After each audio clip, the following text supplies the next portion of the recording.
Hello everybody, this is Rexanna with Past Present Herbs, and we are about to do a video on herbal energetics. And what you see here in front of you are two famous herbs, and you have one that is warming, that is ginger. Over here, right here, this is ginger. It's a pungent herb, it's very warming. And then you have over here, you have what is commonly known, whether you're into herbs or not, it is peppermint. It is very cooling. And we are about to get started, and I hope you'll join us. You might want to get you peppermint or ginger and get started. We are going to have us a cup of tea and talk about the energetics of herbs. Come along. Hi everybody, it's Rexanna with Past Present Herbs, and today I thought I would come on and we would talk about the energetics of herbs. In my last video I kind of announced that that's what I would be doing. So I briefly want to introduce the two herbs that are going to kind of get us into talking about energetics. When I'm kind of getting to know somebody and they want to kind of know a little bit about, like when I'm gonna, like say we're going into cold and flu season, it really helps me getting to know, like say for my husband and for myself, getting into cold and flu season is a good way to talk about. Like right now I'm preparing some tea for myself and I'm preparing some tea for him. Energetics is really very simple once you just kind of get your feet wet.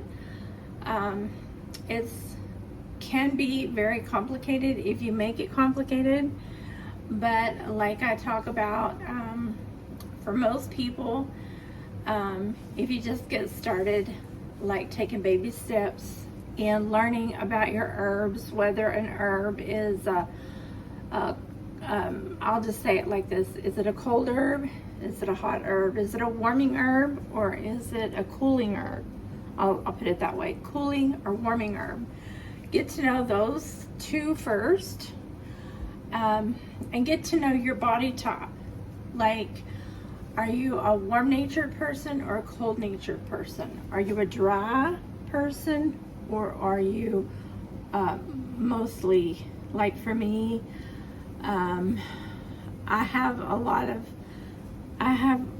there's parts of the year where I have a lot of kind of combination. I get, if I don't eat the right type of diet, I can create a lot of mucus, but my skin is very dry. And when I was very young, I created a lot of oils. I had an oily skin, but on the inside of me, I was dry. So as we age, we can change. See, so when you think you know who you are, our body chemistry changes throughout the years. So I'm going to take you with me for a minute. I'm making some tea, so I'm going to turn it down. And so anyway, I'm going to let you see what I'm doing real quick, and then we're going to get back to talking about the energetics of herbs, what I'm doing. These two herbs right here. I'm making tea.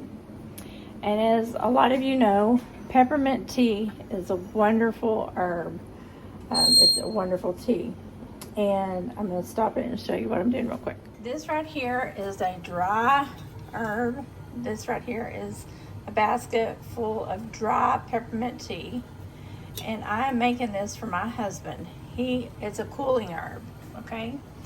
And I'm just quite simply going to grab this here is pretty hot. The water is pretty hot.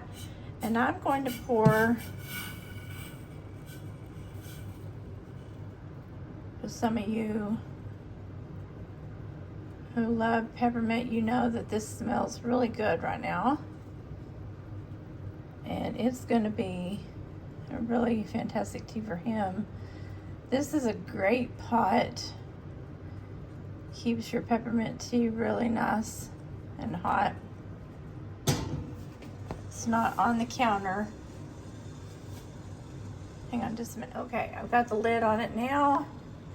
And I'm going to set that to the side while it gets nice and warm. You should leave that for 5 minutes and let it steep.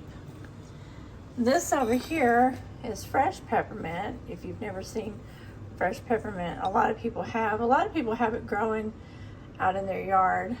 You know, it's got opposite, it grows kind of opposite from each other. Has that jagged edge. You see that jagged edge right there? It's real jaggedy on the edge. It smells really good. I have, I can save this. I'm gonna save this, but see how big the leaves are in comparison to my finger. And you know, there's some tiny leaves up there. It's a really beautiful, very aromatic. It has a lot of menthol. Some people prefer not to. See, it can get purplish. That's a square stem for those of you who know a lot about it. My peppermint is trying to die off of me. It's still there though. It loves the cool, but not the cold. And I just wanted to show peppermint. Okay. Now my tea that I prefer, and it's got lemon, that is a pungent herb, and that is, it looks kind of clear. I've got that on simmer, is ginger. I love ginger. So we're going to talk a minute while that kind of simmers for a few minutes. And that is ginger right there. I've cut several slices, and I love smelling it. Smells so good. The really good thing about these two herbs is they both smell really delicious. And I mean really good. And I think I love that about these two herbs, even though the peppermint, which is cooling. If you're hot-natured and you are just wanting a nice cup of tea, say it's cough and cold and flu season, and you're just not really feeling that good, but you might be feeling like you're coming down with something, you may want to get you a peppermint, a nice hot cup of peppermint tea, and just relax and read a book or something. Put some honey with it. For me, I want a nice cup of ginger tea, and because I'm cold-natured, and so there's a difference in the two. Okay, if you're more hot-natured, my husband Danny, he loves ginger tea and he loves peppermint tea, but he would be like, it's getting hot. You know, it brings warmth to the extremities of the body, and it brings warmth in the chest area and all throughout the trunk of the body. That's just what ginger does. It's good for sore throats. And it's good for, like, if you're having nausea, if you're feeling like you got an upset stomach or whatever. We have it in the cabinet here. Can't remember where I put it. I think I put it over here. I've got it somewhere, but anyway, my husband will grab ginger in a heartbeat over peppermint because of the nausea properties. He thinks that ginger works better as far as nausea or something like that.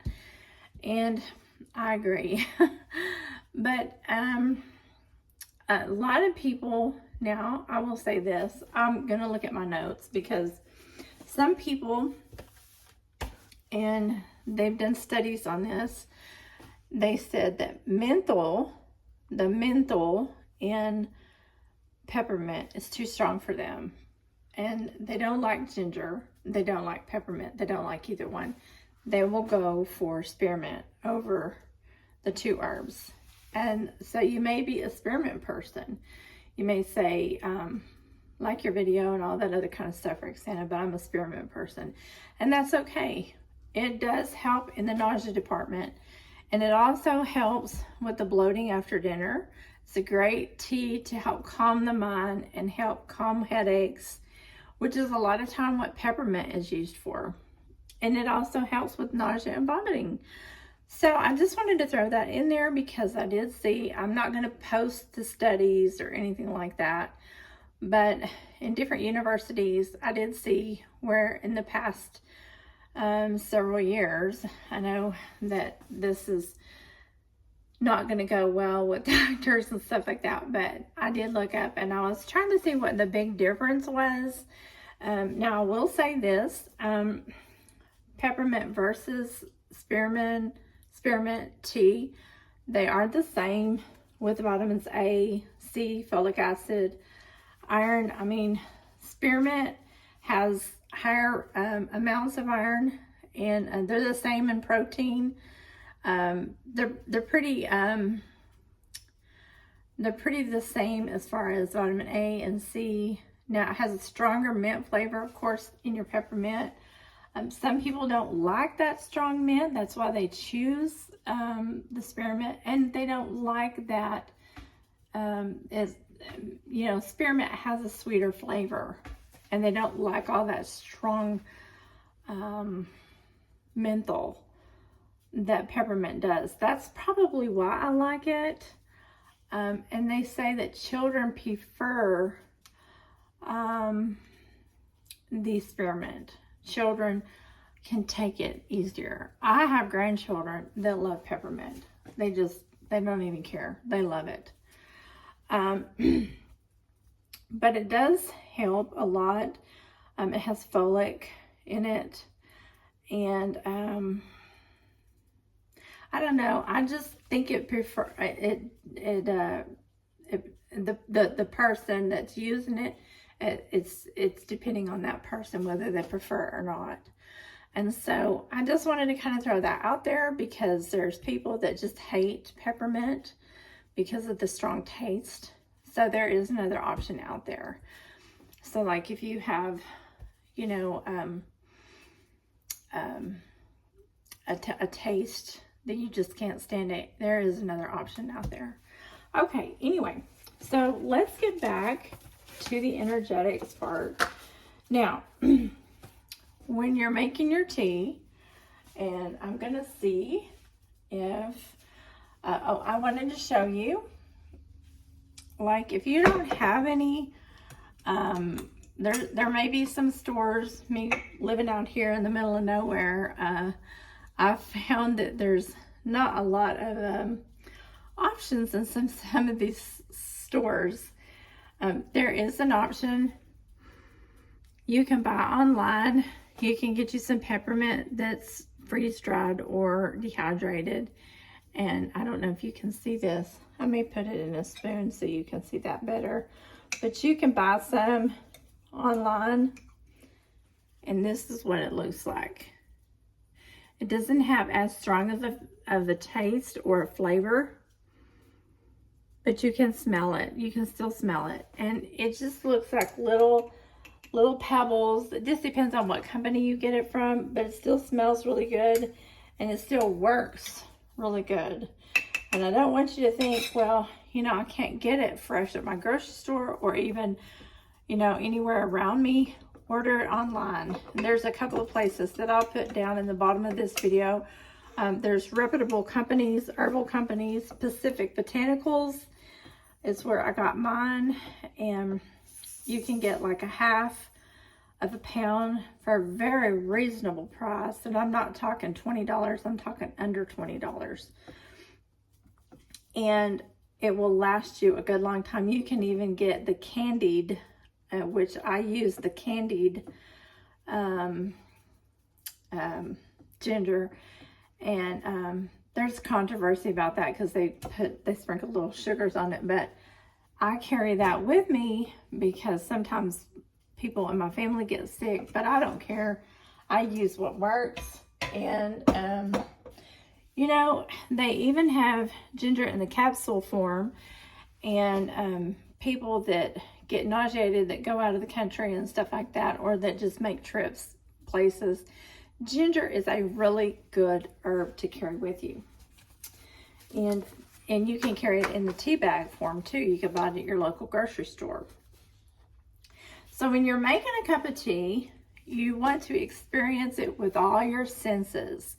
You don't want to just pour your cup of tea and then just say, okay, I'm ready to drink my cup of tea. You don't want to do that. The energetics is also the part of who you are. You want to take your time and drink a cup of tea, because that's what the energetics is all about.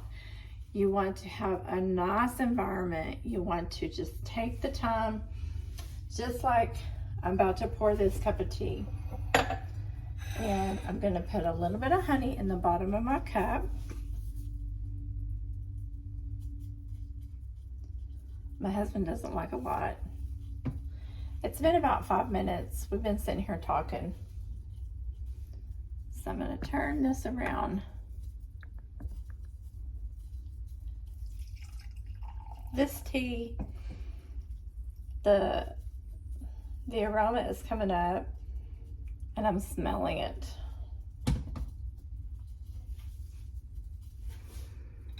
Oh, can you see that smoke? The honey and the peppermint are just so wonderful. It smells so awesome. So you invite your senses to smell before you do anything.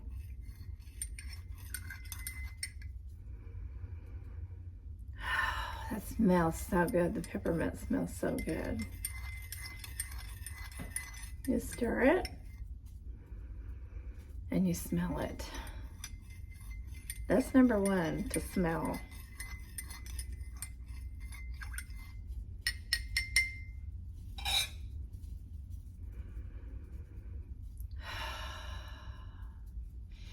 And you just, before you taste it, you just really want to get a good sense of what it smells like, because your smell, your olfactory glands, can't you almost taste it before you even taste it?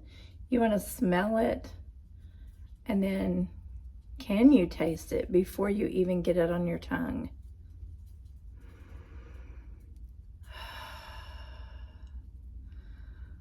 Oh, that's good.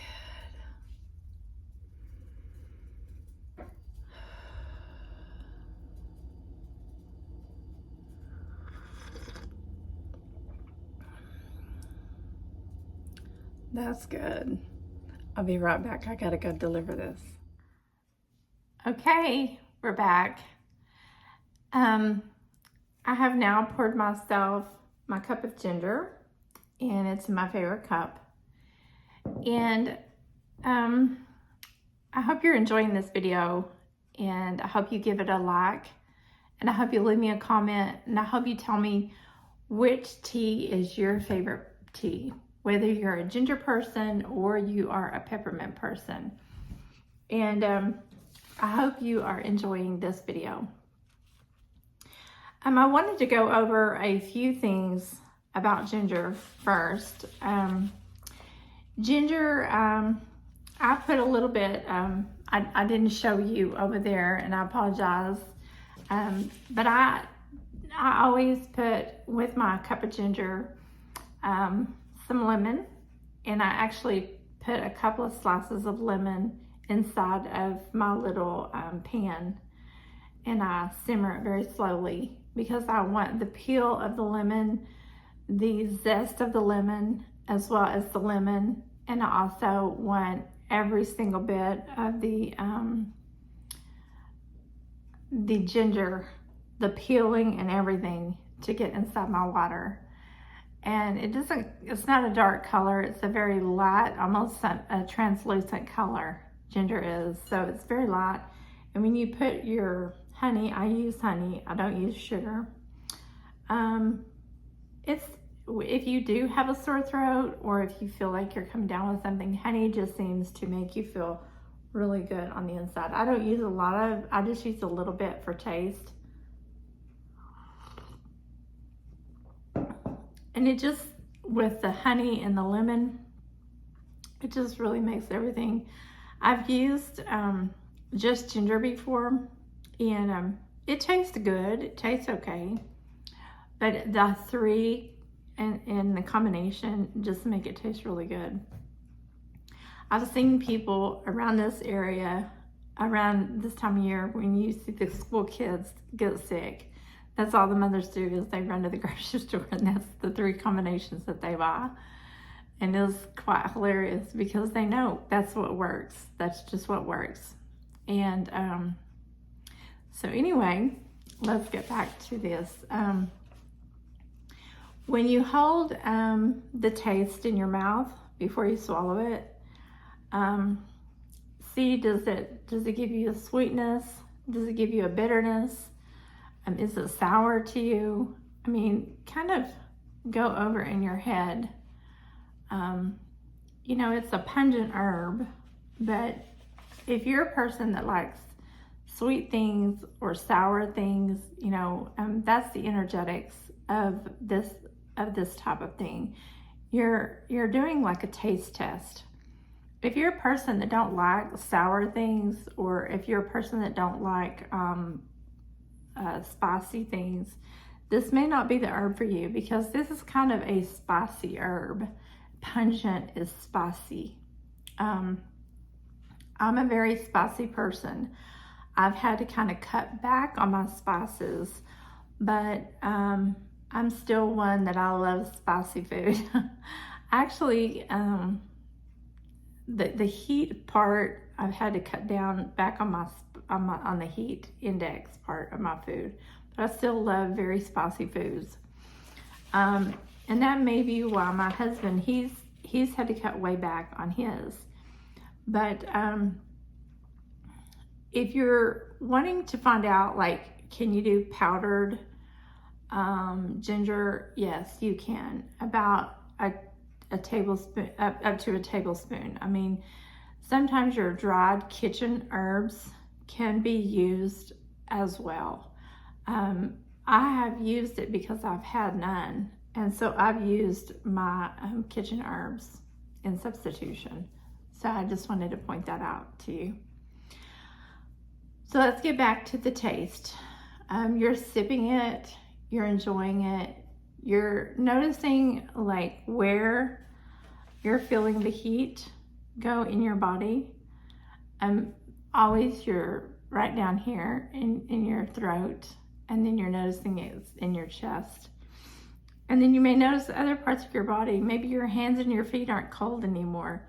Maybe your hands and your chest and your feet are actually getting warm. And maybe it's more than just one cup that you will notice. Maybe that's why you want to drink it before you go to bed, to get yourself warm before you go to bed. That's usually when I like to drink mine, is before I go to bed.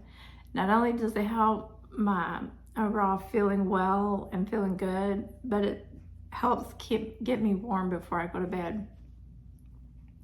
As you drink it, do you also feel like not just your mouth, your throat, and other parts of your body feeling warm, but what are the other sensations that you may feel? You may want to write this down.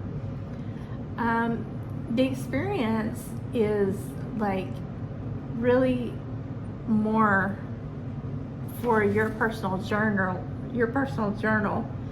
And you may say, you know, I really don't feel anything at all. Well, just see if it is because you don't feel good. Maybe you might want to, you don't have to feel bad in order to drink a cup of tea. Maybe you might want to feel a little bit better and then drink a cup of ginger tea, and then your sensations or your overall body might give you a little bit better signal. Because I've done that before. I felt so bad, and the bad feelings just overtake, that you're not able to really tell, you know. And so if you're feeling really bad, you're not able to really tell how you feel. but I just love the taste. So I wanted to go and just kind of, the same thing goes for like if you're drinking peppermint tea. Smell it, taste it. It's good to be able to grow these two herbs. I always tell people, like, being able to identify these herbs, you know, they're commonly at your grocery store, fresh or dried, like in the box form. Most of the time you can find these at your big box store, dried or fresh in the springtime. But I wanted to go over a couple of things, like these are great 2 herbs to get started for your energetic herbs. There are bitter herbs, which are good for your stomach. There are sweet herbs, which one of the sweet herbs that I will go over to talk to you about really quick is astragalus. Astragalus is really good for cold and flu season. I love taking it because it helps keep it's a modulator, and you can take it throughout the entire cold and flu season. You can take it in the pill form, you can take it in the tincture form. Astragalus, I put it with elderberry. Of course, elderberry we know is a really good herb during cold and flu season. And I always talk about making elderberry syrup. You can take elderberry syrup a lot during cold and flu season. And another one that we just talked about is a pungent herb, which is the one that we just got through talking about, which is ginger. Ginger is really good through cold and flu season. There's tons of, excuse me, I'm not sick, which is good for cold and flu season. And it is commonly a dry herb. And so then you have your salty herbs. Your salty herb one that I will talk about real quick, that I have a lot of salty herbs that I love. I love nettle. I grow nettle, and nettle is a very nourishing herb. It's good that you can cook with. They have nettle stew. You can use nettle. I mean, what herbalist does not love nettle? But nettle is a really good herb. There's one, even though it doesn't taste salty though, I'll kind of throw that in there. But you have sour ones, which we talked about a minute ago, which is elderberry. But that's one that is kind of a cooking herb as well. And I didn't mention right offhand. I will say real quick. I use quite a bit. This one, it's a bitter herb. It's dandelion root, and I even use the leaf. I also use several bitter herbs for several different reasons. There's so much to go into, but there's so many different ones that you can work with your herbalist on for it to be a different rounded. You can use different sweet, salty, bitter for your stomach, and then sweet for, like, there's different reasons for using all these herbs. And you know, like, I'm gonna quit doing that. So that is gonna just pretty much remember, if you have dry skin, are you a dry person? Remember, if you have oily skin and you're cold, because you could be a cold person and have, you just want to consult with a herbalist and see what kind of person you are, because we're going into cold and flu season, and you can take a few herbs to get over something real simple like cold and flu. I just use these 2 herbs to kind of get your feet wet, what kind of herbs will help you get over cold and flu, because you may run to the doctor and it can avoid getting on some kind of antibiotic, and you may try this elderberry syrup and some ginger, or you could put astragalus and elderberry syrup, and just do proper diet, proper exercise, or no exercise, and just do some good fluids and rest and a few herbs, and you can be just fine. Remember, astragalus root is an immune modulator, which means astragalus root is something that is just not going to boost it, but it's just going to keep you, like in a little nutshell, it's going to keep you protected, where it's just going to keep you from getting colds and flus as easy. I'll put it that way. But it's not going to boost your immune system, you know. But if you eat, get proper sleep, and all that kind of stuff, it's going to keep everything from coming in there so fast and so easy from getting you sick. But people think immune modulators boost the immune system, but it don't boost the immune system. It's just kind of keeps you like in a little bubble, to where everything don't just come and attack you so quickly. So I kind of want to get that clear. So anyway, I've enjoyed making this video for you today. If you could like it and leave me a comment. I'm trying to get a little bit better and not go off on these tangents that I like to do so much. You guys have a blessed day, and I'm going to do another video where we talk about some really good herbs like astragalus and some other herbs to help you stay really protected through this cold and flu season. Okay, you guys have a blessed day. Bye for now.